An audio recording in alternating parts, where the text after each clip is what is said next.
Hey, man. Hey, my name's Aaron. I'm Noah. Nice to meet you. Where are you from? I'm from Camas. Camas. No, but like, where are you actually from?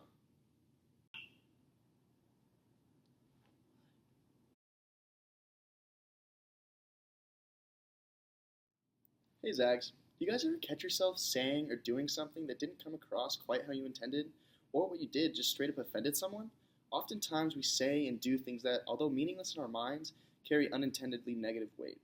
Here at Gonzaga, we're a community.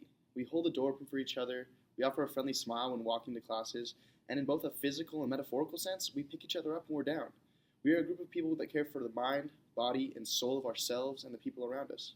So it is especially important to be conscious of the decisions we make when interacting with one another.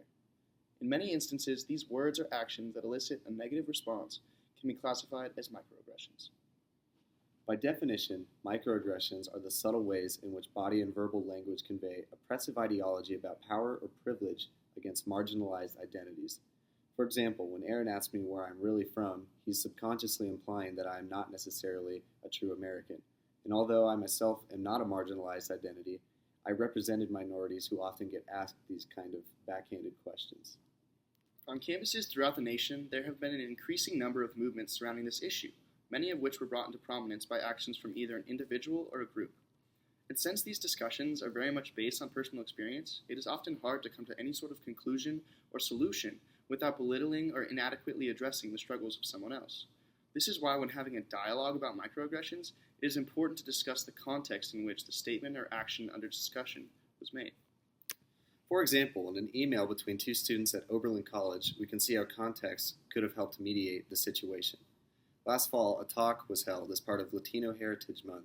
It was scheduled on the same night that intramural soccer games were going on. As a result, soccer players communicated by email about their intentions. "Hey, that talk looks pretty great," a white student wrote to a Hispanic student, "but on the off chance that you aren't going or would rather play football instead, the club team wants you to go." Unbeknownst to the white student, the Hispanic student was actually offended by the email. The two students exchanged heated emails that touched on the white male student's privilege and his misappropriation of the Spanish language. The female Hispanic student specifically voiced her concerns over his use of the Spanish word for soccer, football. She states that if she is looked down on for speaking her native language, and if her dad is looked down on for speaking his native language, then the white student shouldn't be able to use it whenever he pleases. Hashtag cultural appropriation isn't cool.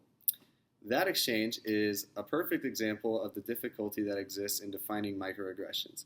As with any linguistic tradition, the waters become incredibly murky because a word's perception varies so greatly from person to person. In other words, something that is considered demeaning or offensive to one person can be completely okay to another. That is why it is important to recognize the necessity of context when we evaluate things like microaggressions. Oftentimes, we become so engulfed in either our own anger or offendedness that we forget that the person may have really meant nothing at all by their comments. In addition, by jumping immediately to the worst possible conclusion and reacting incredibly abrasively right off the bat, we discourage the person who made the offensive comment from being an active part of progress, ironically alienating that person from the movement for a more inclusive community. At some point in our time at Gonzaga, we are all required to take a course on reasoning, and in this class, we are introduced to the principle of charity, which states more or less that when interpreting a speaker's statements, we must consider their best intentions. Now, in reference to the Oberlin case, we can see that neither person applied that idea to their counterpart's beliefs. Both ignored the context the other was speaking in, which created an even larger distance between them, making any sort of meaningful discussion and progress nearly impossible. It is oftentimes hard to remove ourselves from our own emotion and experience when discussing issues that have so directly affected our lives, but it is absolutely essential if we want to make progress. That is why when we think about and attempt to discuss microaggressions, it is imperative that we address the context in which they are said.